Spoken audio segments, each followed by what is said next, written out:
The names of Akpabio and Lawan may be conspicuously missing on the ballot in the 2023 elections, as the Independent National Electoral Commission has denied accepting and publishing their names. INEC insists that Akpabio, who is a former governor of Akwa State, and Senate President Lawan are not currently senatorial candidates, contrary to speculative media reports that the electoral body had bowed to political pressure. It debunked claims making the rounds online that INEC purportedly, quote, doctored, backdated and certified documents to favor Akpabio and Lawan. An online newspaper had published reports that INEC succumbed to pressure from the governing All Progressives Congress and had backdated documents to recognize both of them as senatorial candidates. Now, some APC leaders have insisted that INEC lacks the powers to reject Lawan and Akpabio nominations because they participated in more than one primary election, saying that the electoral law only states that those who emerge as candidates at a primary and fill forms are the only ones that cannot participate in another primary election. Now, how is INEC handling the issues, and is the electoral body on the right path? Can the electoral body continue to withstand the political pressure? We'll be joined by analysts to x-ray the issues and INEC's timetable for the national elections. I'm Sumner Sambo, and this is the Arise interview.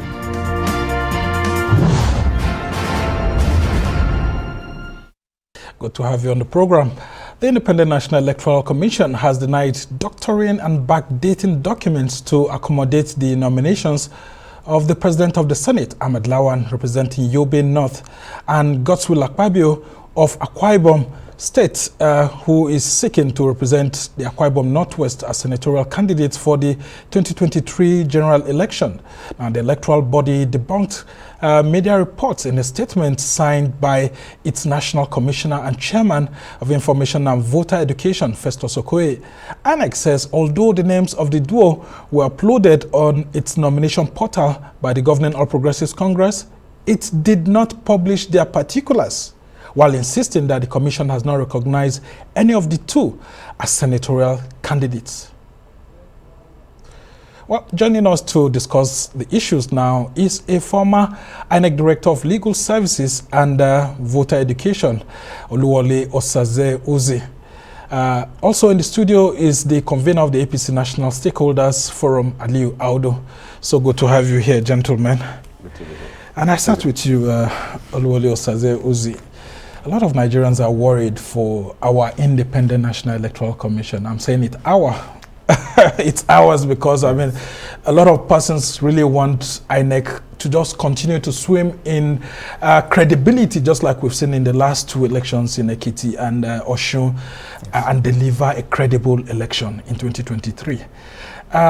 In this instance, you've seen the pressures, heard the reports, even from the media. The media has been asked to do the right thing by following the rules of the game according to INEC. But of course, people are speaking with the media and saying that, look, INEC seems to be bowing to pressure on these two individuals. But you must have read the report. What do you make of INEC's decision? Thank you very much, and pleasure to be here. Let me first start by your introduction. It says our National Electoral Commission. It is ours, actually. It is not a federal body. It's not a state body. And that's why it's independent. That's why it's called national.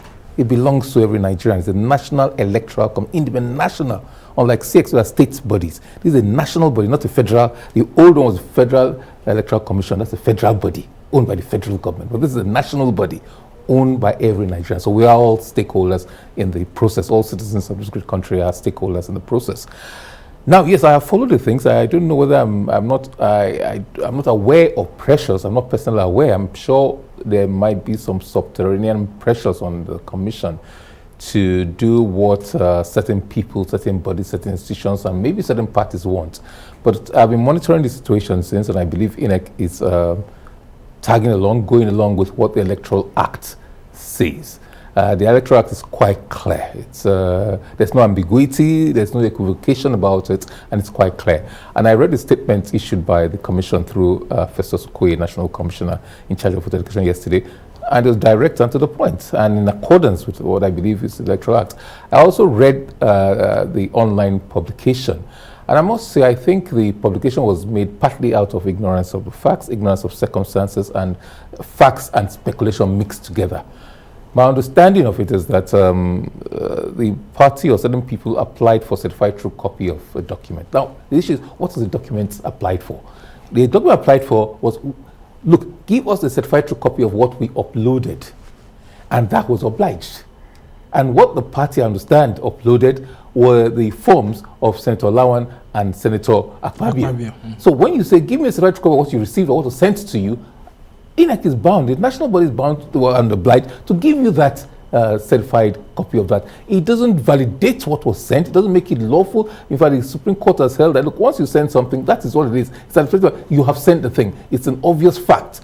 So the commission certified what was uploaded on its website at the time the portal was open. These are the forms that were submitted by the party for this respective Yobe and North and Akwa Northwest. These were the forms submitted. So that was certified. Unfortunately, the publishers of the online newspaper took that to mean, oh, this is not all submitted, this was backdated, this was published, this is the list. It's not a list. It's the list sent by the party.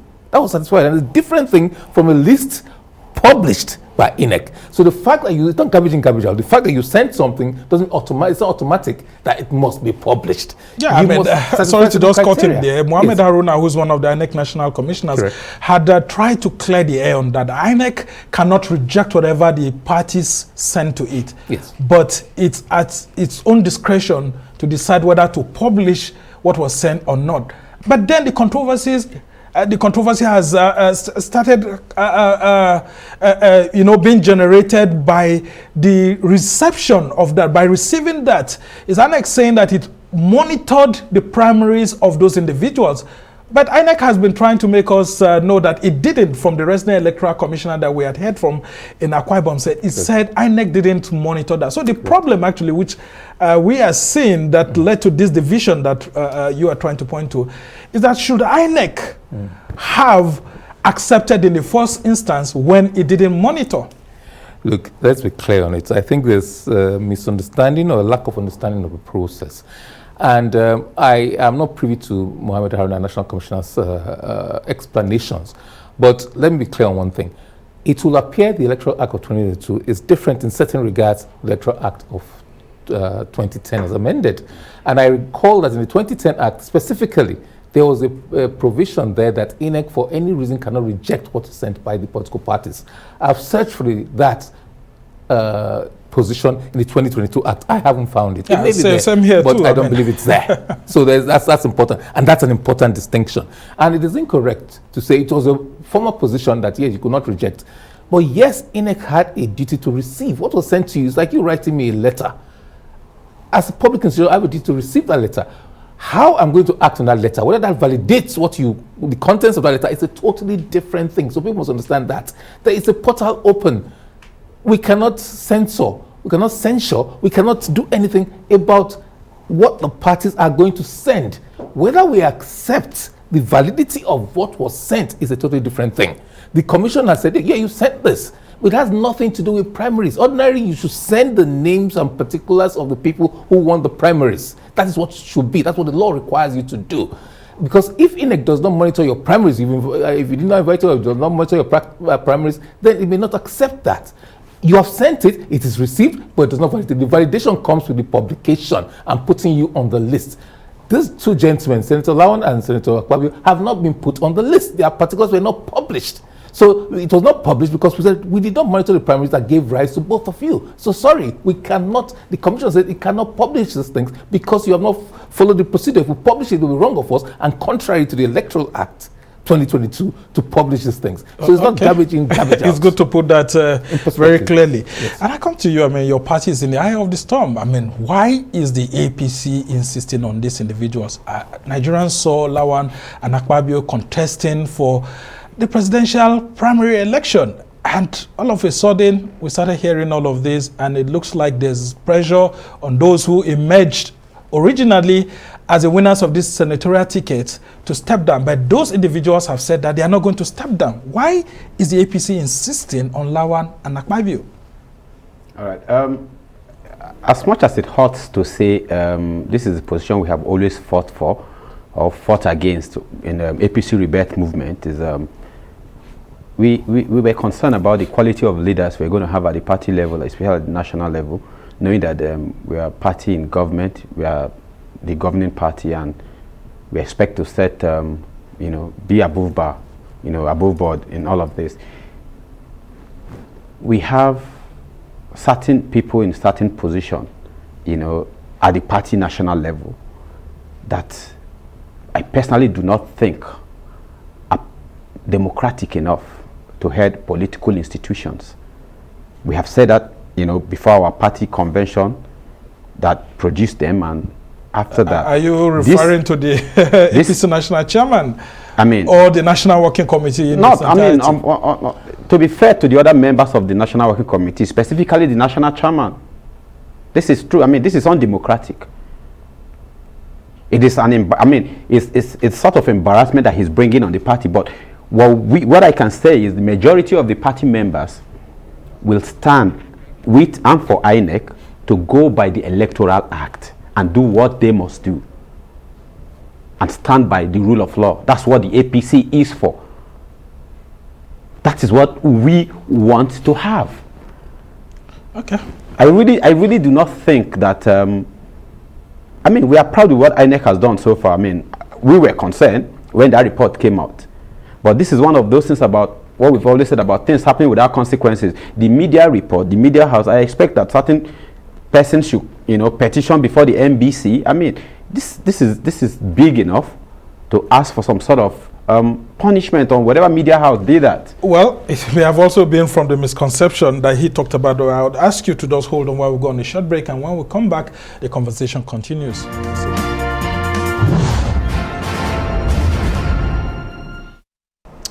Welcome back from the break. You're still watching The Rise interview, and I'm Somna Sambo. Still with me in the studio is the former INEC Director of Legal Services and Voter Education, Oluwole Osaze Uzi. And also we have the convener of the APC National Stakeholders Forum, who has also chaired the APC Rebirth Group in that party, Aliyu Audu. And I'm still with you, Aliyu. From what we have seen your party leaders say, it's about them I say that based on their understanding of the Electoral Act, anyone who took part in another party primary can jump to another party primary as long as he didn't emerge as a candidate. It's only if the person had emerged as a candidate that he won't be able to contest another. So for Lawan, for example, to have contested the presidential primary, because he didn't emerge as a candidate, he is right to have gone back, despite the fact that INEC is saying that the processes for going back were not fully followed. What do you make of that? And of course, the threats that INEC just has to accept this decision of the APC. Okay, I do not think INEC has to accept that, and I don't think the well-meaning members of the APC would stand with that or stand on that ground, in the sense that, we understand clearly, yes, you took part in the presidential primary that you did not win, and was there a by-election in the Yobe North? Was it witnessed by INEC? These are the questions that and should be. The candidate withdraw also. The candidate would have to withdraw for there to be by-election. That can happen without the INEC knowledge. I don't know what the law says on that, but as far as the by-election that will nominate you is concerned, then there's got to be INEC reports showing that they attended, they supervised, they were there. But if INEC is saying they were not aware of any by-election that produced this nomination, then they're in a position to reject that nomination. That it's as simple as that. So why is the APC, what does it look like the APC seems to be interpreting it from a different perspective? It's unfortunate that some individuals, are dragging the institution APC into this, problem. Shouldn't be a party problem. It shouldn't be a party problem. So it should be an individual problem. No, it shouldn't even be a problem at all. If there was no by-election, then there was no by-election.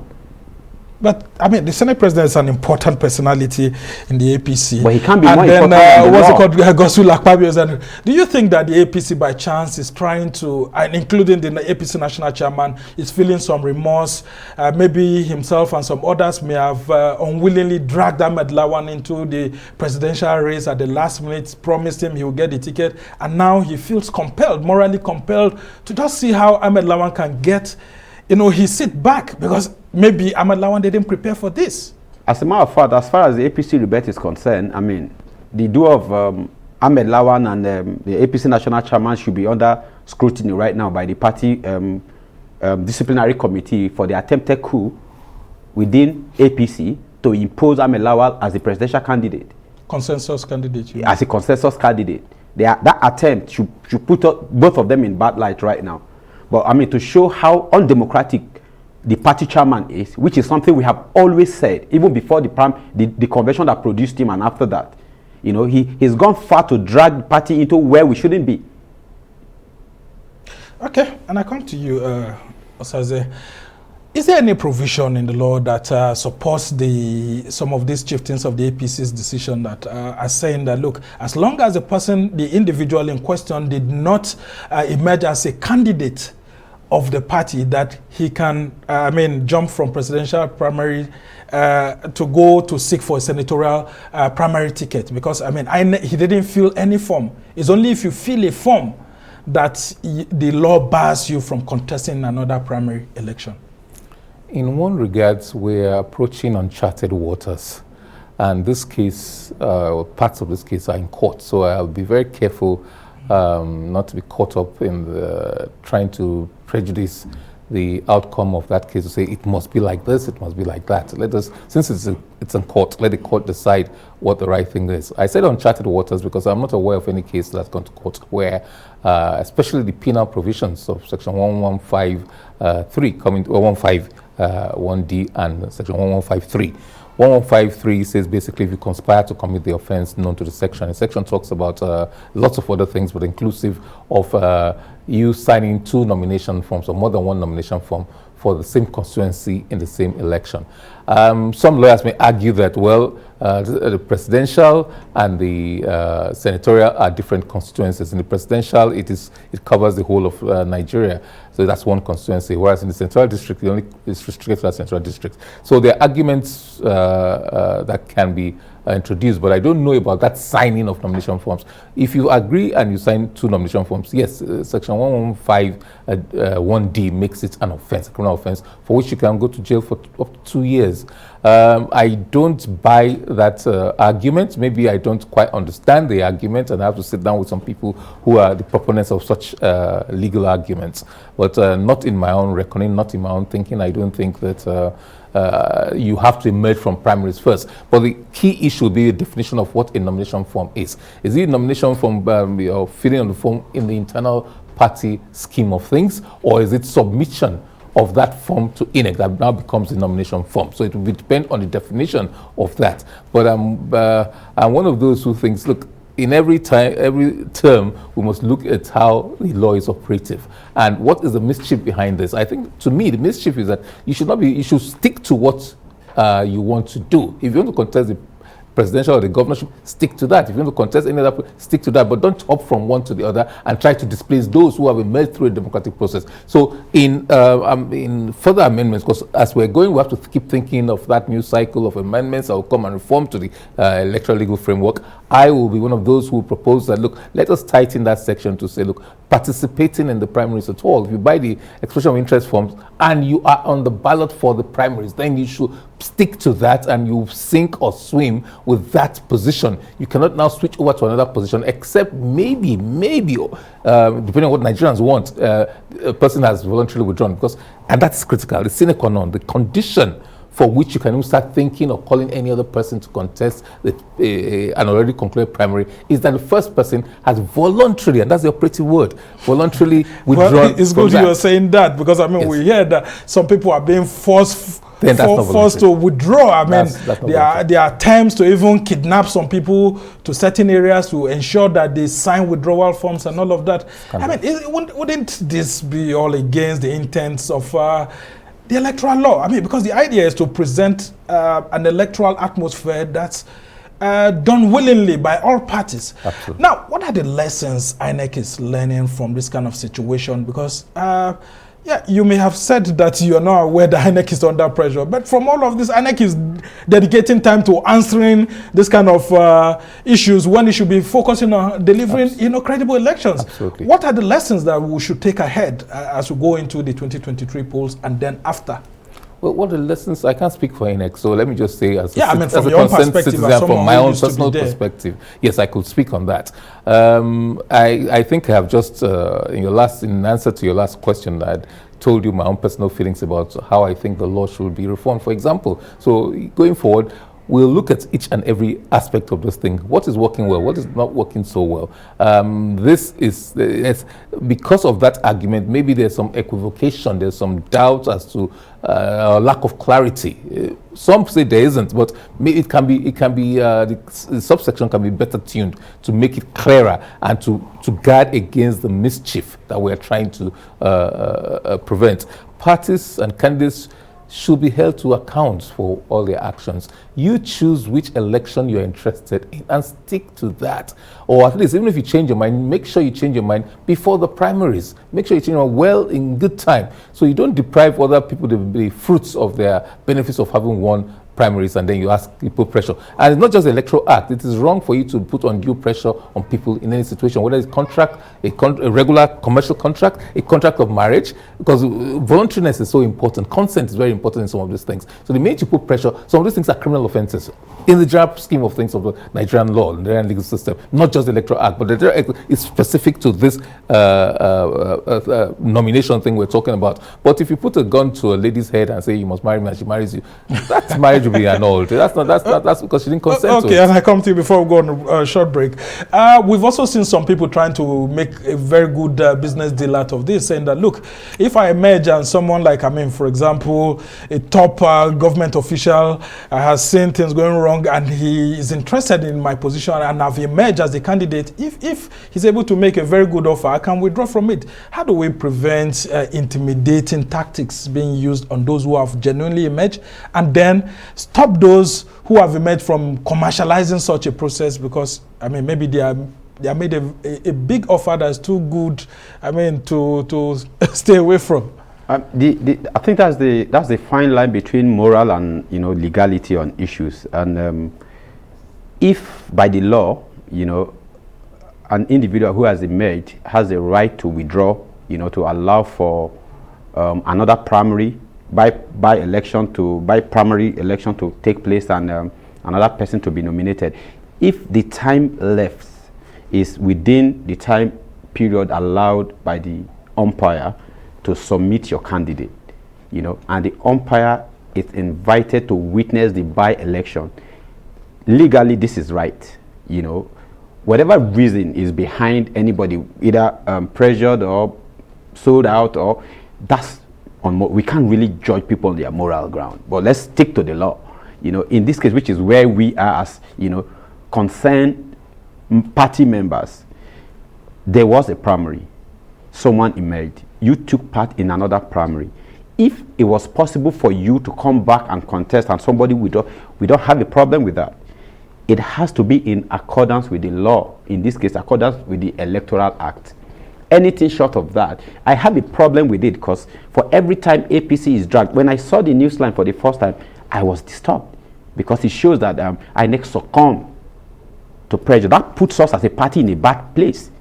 The party didn't do this. The national chairman and the candidate, the Senate President, Lawan, did this, but they are dragging my party name into this. That's the concern. It's not the only one, because even on the issue of Ebonyi State Governor David Umahi, we had heard in all those sort of talks and all of that. But we'll talk more on this when we come back from the break, and how INEC needs to ensure that it's continues to demonstrate its independence, so that we don't hear accusations of it bowing to the governing party, irrespective of whichever party is in power.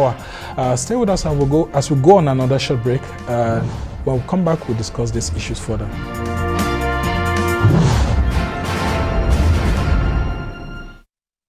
Welcome back to the Arise interview, where we speak to the newsmakers as well as ordinary people doing extraordinary things around the world and featuring the voices at the heart of the conversations. I'm Somna Sambo, and we have been discussing the issues that have to do with nominations of candidates, and of course how the governing All Progressives Congress is having some challenges with the Independent National Electoral Commission when it has to do with the issues of substitution of two candidates in two key senatorial districts in the country, Yobe North and Akpabio Northwest. And I still have with me in the studio a former INEC Director of Legal Services and Voter Education, Oluwole Osaze Uzi. And also in the studio is the convener of the APC National Stakeholders Forum, Aliyu Audu. And I come to you, I was almost tempted to say Dr. Oluwole Osaze Uzi, because you have become an authority on electoral matters in the country and all of that. Let's talk about the same question that I posed to him earlier on. How do we try to ensure that people do not commercialize these tickets if they have an opportunity like this and there's pressure from some top party leaders and all of that saying that you should come, okay, we'll give you some monies to withdraw because the law provides for withdrawal. And we've seen Nigerians even complaining about the issues of withdrawal of VP nominees and all of that. It looks like there's pressure at some point, or some people are placed as placeholders and all of that. And so there's a tendency that after the 2023 general election, maybe in the next elections in 2027, people may want to commercialize it, or the issue of withdrawal and intimidation will continue. As Liu said, there's, we should, as much as possible, try to separate morals and legality. And I agree with him entirely on that. And to note that some of these things have always been there. The scale to which they are now may be different, but they have always been there. I think President Muhammadu Buhari ran in 2003, if I'm not mistaken, yes, under the APP.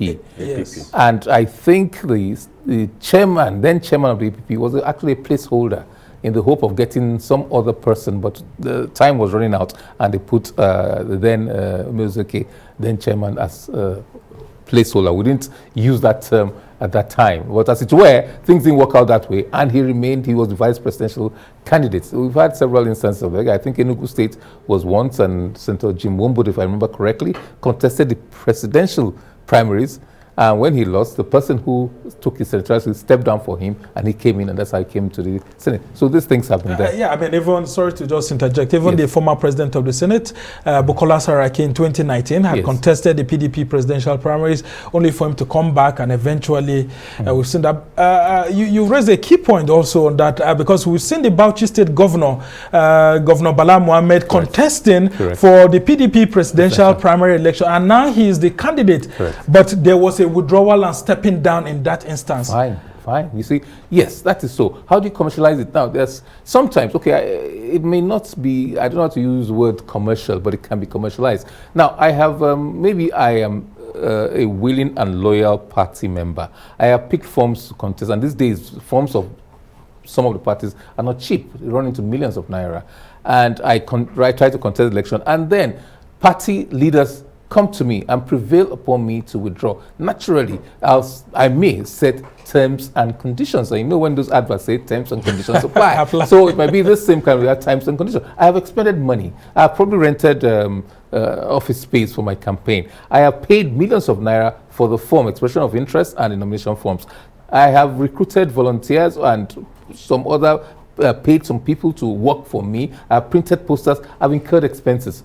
So naturally, a person like that may want to recoup some of those expenses. So I don't know how to say that. That would be fair to say that has been commercialized. But at least refund me and put me in a position I would have been for now. But other people do it for commercial purposes and say, no, give me 100 million to step down. We've heard instances of that, not just now, but in previous election cycles. So those things are there. And some, I'm a good party member. My chance of winning election, or X or Y, are better known persons, and they have a better chance of securing victory for our party. Being a loyal party member, I take this. And very often you are promised some other position. Oh, we'll make you commissioner, we'll make you minister, we'll appoint you chairman of a board, or things like that. I don't know that qualifies as commercializing the thing, but It's give and take. So some of these things are there. But there are others who might just say, okay, it's an investment for me. I'll put 2 million, 3 million naira to contest a particular position. When somebody who has gone on an adventure or a misadventure decides to return home, Agracha must come home, as our people say. You are coming home now, very good. Now is my time. Give me 100 million naira. I've expended 10 million, but it's a good investment for me. And politics is a good investment for some people. I've expended 10 million naira, but I need 100 million if you want me to step down. And he crosses his arms and crosses his legs and say, you must do that. Now that is real, pure commercialization. There's nothing we can do about that. It's not much we can do about that, but it will persist, or it will be there for as long as you have people, demand and supply. Yeah, but sorry to also cut in again, because in the issue of Bauchi State, for example, we heard that I think it's the SSG who held that who emerged, he emerged duly elected as the primary governorship primary winner. And when Governor Bala Mohammed wanted to come back, so we heard, I mean, on the grapevine that he had insisted that he won't step down. But of course, there were threats, subtle threats here and there. And then, of course, eventually, he had to step down, and then a fresh governorship primary election was conducted. But we have seen in other cases where others refused to step down. They refused to withdraw, and we heard that some of them are in hiding at the moment.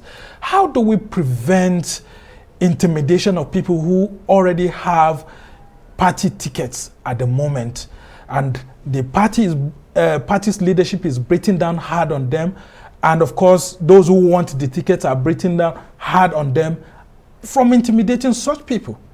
Well, intimidation in most instances is a criminal offense. So let's get that right. It's a criminal offense.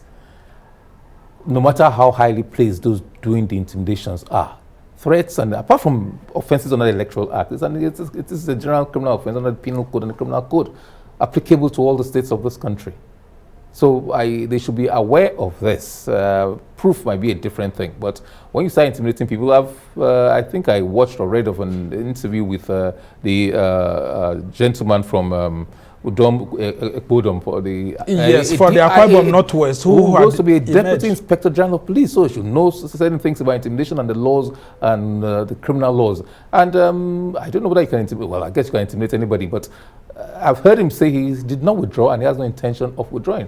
And the law says voluntary withdrawal. He has voluntarily withdrawn. It doesn't have to give a reason, but it's voluntary withdrawal. Once that is not there, once you apply pressure, intimidation, undue influence, then it ceases to be voluntary. And it's a criminal offense. And I hope those people who are being intimidated will have the liver and the guts to take it further and make necessary reports and subject these people to the rule of law. The law should take its course. It's wrong, it's criminal to start to intimidate people, to force them out of a situation that only calls for a voluntary action on the part of those people. Okay, and I come to you, Aliyu. Why is this so important for the president of the Senate to get this senatorial ticket? Like we've seen the party leadership trying by all means to just see how they can force the gentleman Machina who emerged from that process, you know, and speaking with him, even offering him several things to step down for Senate President Ahmad Lawan. And of course, he just talked about that of Akpabio. Why is it important for the president of the Senate, who is one of your party's top leaders, to come back to the National Assembly? I think that is one question that only the president of the Senate can answer. But from where I'm standing, I think, I'm looking at him, I'm looking at his partner in planning all of this, which is the national chairman of the party, and I see something in common. You know, they both have been in government since 1999 till date, you know, either as governor, as a House of Rep member, as Senate till date. You know, by end of 2023, he would have spent 24 years in National Assembly. You know, he doesn't know what to do else. He doesn't know how to not be there. That's how I say it. That's where the greed comes in. That's where desperation comes in. You know, other than that, I mean, you have risen to the highest level of the National Assembly, a president of the Senate. Bow out. I mean, it is okay that you attempted to go higher to be the president. You didn't succeed, then go home. That's the right thing to do. If not greed, desperation, you know, I mean, it is clear why we didn't want certain people to head our party. All of this didn't just start now. It didn't start now. Yeah, but what if your party thinks he has served the APC? I mean, loyally. You've always seen the things that Nigerians say about his relationship with Buhari, that Senate President Ahmad Lawan has been very faithful, very loyal to President Muhammadu Buhari, shielding him. You know, don't you think it's right for the APC to want to reward him after an unfruitful presidential attempt? Since he didn't get that ticket, the least that the party and President Buhari or Abdullah Adamu can do is to try to see how at least he can come back to the National Assembly. Even if I were to agree with you as to reasons why they would want to back him, the way and manner he went about his presidential ambition should not impress any party member. I mean, if you were the one who was promised a consensus candidacy, wouldn't you jump at that? I mean, you know, like, I don't want to go back to how the whole attempted coup about Abdullahi Adamu's desperation to, you know, impose Senator Ahmed Lawal as our presidential candidate. I don't want to go back to, you know, the sad story, but the fact that that happened and the duo still have the guts, you know, to come up with what they are doing currently shows, or, you know, confirm our position long before the national convention that produced Abdullahi Adamu, that for people who have never really been democratic, you know, like we said back then, this is an individual who was at the forefront of third-term agenda of certain person. You know, that was our reason. We didn't consider him democratic enough to head any political institution, especially our progressive political institution. Everything they are doing right now is just playing to show that it wasn't like we had anything personal against him. We didn't want any of this. It is bad enough that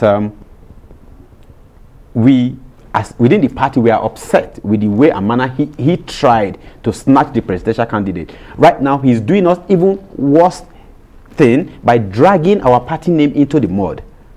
You have lost the ticket. How about Akpabio? I mean, I'm also wondering, what's Akpabio's interest? Why does he want to come back to the Senate by all means? What's there in the Senate that these leaders just want to come back to it? I have never been in the Senate, so I really can't answer that. Only the two of them will be able to answer that, unfortunately. I mean, and of course, we are seeing Governor David Umahi to also trying to make a last-minute attempt to come back. But I'll come back to you, Uzi. Section 29, subsection 8 of the new Electoral Act. I'm going to read it out. It says, a political party which presents to the Commission the name of a candidate who does not meet the qualifications stipulated in this section commits an offense and is liable on conviction to a fine of 10 million naira. Some people are already saying that APC should be slammed a 10 million naira fine for trying to force some of these individuals on the neck of INEC. What do you make of that? I think parties, as well as candidates or aspirants, and any other person who breaks the law should face the music. As the Americans will say, if you can't do the time, then don't do the crime. So that's speaking broadly and generally. I don't know that Section 29 is applicable to this section, because I think Section 33 punishments are spelled out in that same in Section 115 will probably be more applicable.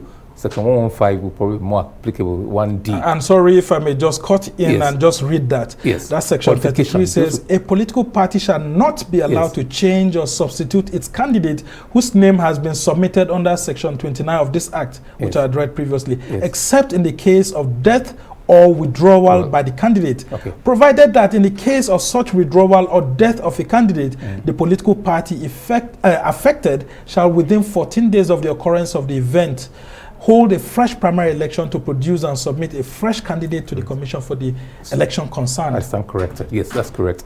So any breach of any of the penal sections of the Electoral Act or any other law should be met with the consequences provided for in that act. So where you try to do this, which is wrong, apart from the unqualified candidate, who's also the party council will be punished for putting in an unqualified candidate who doesn't meet the requirements of the Constitution, where you breach any provision of the Electoral Act, then yes, you should face the consequences. The issue now is... Even as a ruling party. Well, first of all, I don't agree with this concept of a ruling party. I think a ruling party is more applicable to a parliamentary system. we use the term loosely to say ruling party because it has the president. So in a sense, the president of the country, the chief executive of the country, he's in charge, and maybe they have a majority of members of the National Assembly. So in that sense, and in that context, it is the ruling party. But it's not a ruling party in Anambra State, for example.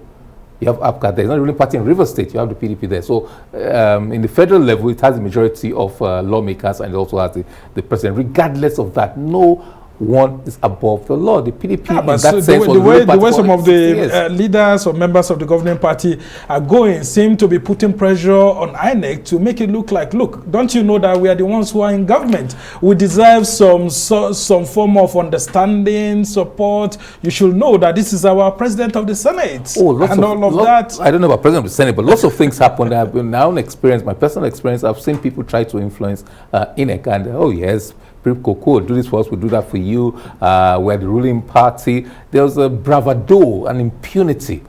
We've seen that both in the PDP and present APC. We've seen that. I've even seen some attempts by state chapters of parties. When I was director legal, some people sent a list to me and said I should take this. I said, no, I cannot take that list. First of all, it has to come from your national. We don't take lists from state parties. So yes, that impunity, that bravado, that arrogance of power gets into some people's heads and they try to think they can do it. But we are subject to the law. The law has no provision for saying ruling party with majority, or certain parties in government have a better stay. We are obliged to offer a level playing field to everybody. That's why the Electoral Act, for example, has you don't use sirens, you don't use state apparatus to campaign, for example. You know, it's to ensure that there is a level playing field. And today you might be the ruling party. Tomorrow it doesn't make you a ruling party. If you lose the election, you will lose out. Sorry. But people, there must be a stop to the impunity. There must be a stop to the arrogance of power, and there's an ignorance to it. It's either ignorance of the law or you want to tear up the law. But that law is what keeps you up there. It's what upholds you. Without the Constitution, you will not be the governor, you will not be president, you will not be Senate president, you will not be anything. Because the Constitution, and the Constitution has provided rules, and it guards, the same Constitution that creates the office of Senate President, office of the President of the Federal Republic, creates INEC, creates the chairman, creates National Commission. It's the same document that creates all of them. So in that sense, you are power. And during an election, the most important person is the Chief Electoral Commissioner of the country, the chairman of INEC, is the most important, the most powerful person in the country. So in summary, it's all for the good of all of us. Not for a particular group. It's all for the good of all of us and rule of law. Okay, and we'll go on another short break. When we come back, we'll try to coast home with the conversation on the issues of nomination and substitution of candidates by the Independent National Electoral Commission. Stay with us.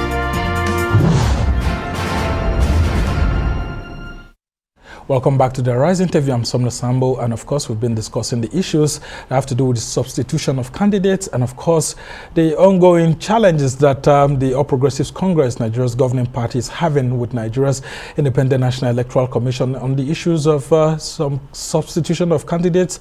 Two candidates that are very critical to the party, APC leaders, especially the President of the Senate, Ahmad Lawan, and the former Minister of Niger Delta Affairs, Senator Godswill Akpabio.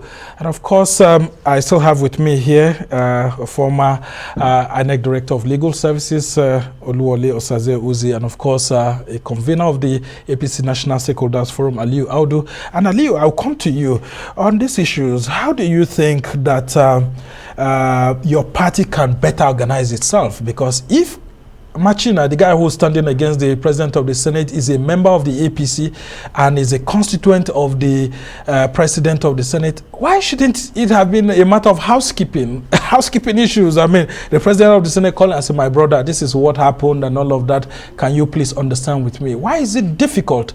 Or is it that is the constituents that are willing to stand up against the President of the Senate, maybe they are tired of his representation?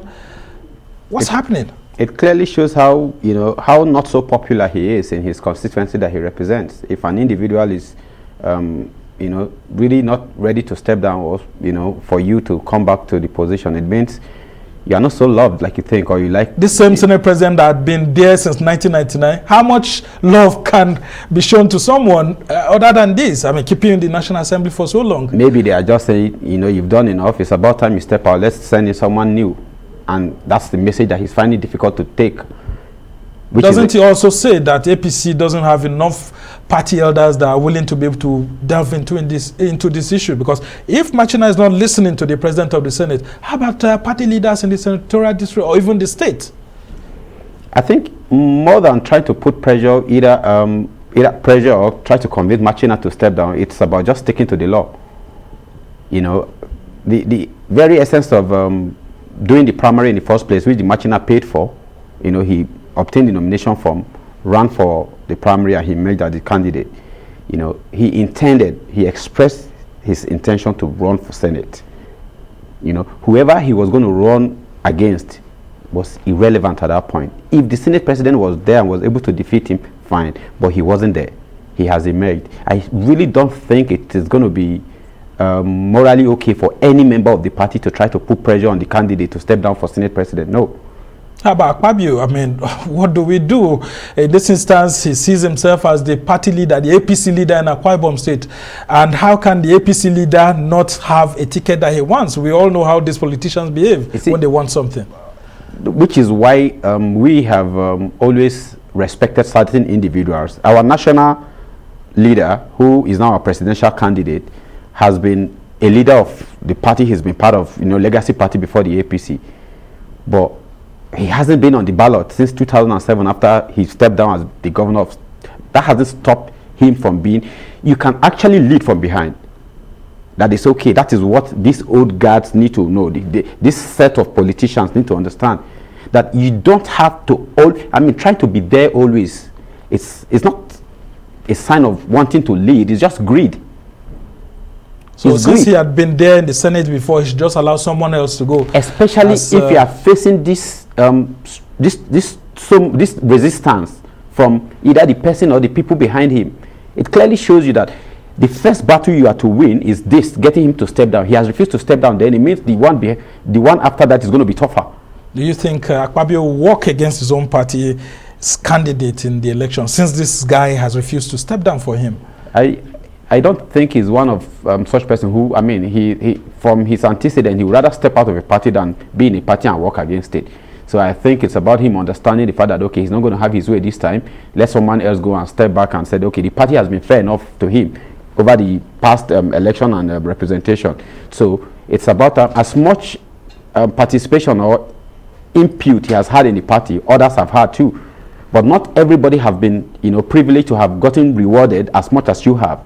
So you actually stepping down this time and letting some other person does not in any way. It looks like a vote of no confidence on him also, because people are accusing him of making APC not to have a governorship candidate in Akwa Ibom State. Okay, very quickly, just before we go, Sazi, how do we safeguard the independence of INEC so that INEC will continue to follow the law like you had said previously? Well, I think the quality of people who get appointed to INEC is very important for that purpose. And I like to think that the leadership of the Commission now is strong, is robust, and they are aware of the responsibilities that lie on their shoulders. I worked with most of them, and I can attest to their integrity and competence. And it's important to be competent and people of integrity. Those two factors are very, very critical. And they should continue to uphold the thing. And if you do not uphold the law, I think history will be very unkind of you. And we'll go back to INEC being the graveyard of good reputations. Yeah, and we've seen Nigerians, I mean, if you read online, Nigerians insisted and said, look, INEC should do the right thing. Even if it means favoring these people, if it's the right thing, it should be done. Absolutely. But if it's not the right thing, then INEC should continue to insist on the right thing. According to law. Okay, we must thank you so much, Oluwole Osaze Uzi, who is a former Director of Legal Services at INEC, and of course, he was also in charge of the voter education and publicity in INEC too. And of course, we've had Audu here, who's the convener of the APC National Stakeholders Forum and the APC Rebirth Group or movement. I hope you're still kicking very well in the party. Yes. Well, we must thank you, gentlemen, for being with us on the show and to enlighten Nigerians on the issues happening between the APC and, of course, INEC. Well, that's how it's been for this edition of the Arise interview. Do join us again tomorrow from me and the entire team here in Abuja. Goodbye and thank you for watching. I'm Sam Nasambu.